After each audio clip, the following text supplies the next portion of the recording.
প্রথমবারের মতো প্রেসিডেন্ট নির্বাচনের বিতর্কে মুখোমুখি হচ্ছেন ডেমোক্র্যাট প্রার্থী কমলা হ্যারিস ও রিপাবলিকান প্রার্থী ডোনাল্ড ট্রাম্প। বিতর্কের মঞ্চে কমলা কি আদৌ তার প্রতিদ্বন্দ্বী ট্রাম্পকে ঘায়েল করতে পারবেন, নাকি প্রতিদ্বন্দ্বীর আক্রমণাত্মক বক্তব্যে নিজেই ধরাশায়ী হবেন?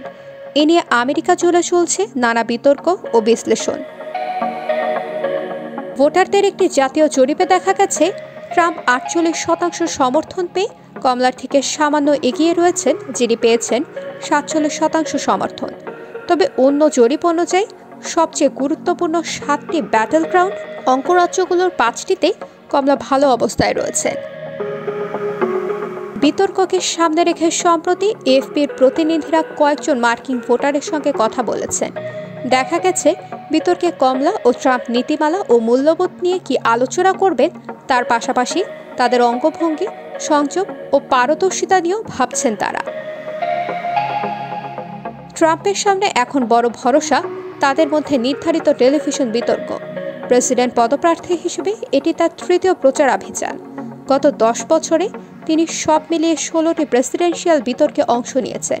কোনোটিতেই হয়তো তেমন উজ্জ্বল সাফল্য দেখাননি, কিন্তু বড় কোনো বিপদেও পড়েননি।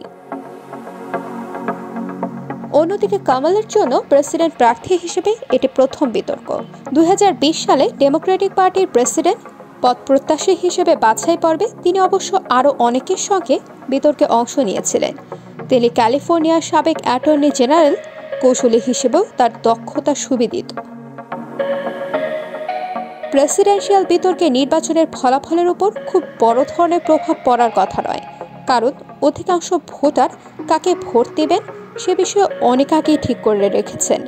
শুধু মন ঠিক করে ওঠেননি, এমন নিরপেক্ষ ভোটারদের জন্য এই বিতর্ক সিদ্ধান্ত গ্রহণে সাহায্য করবে বলে ভাবা হচ্ছে।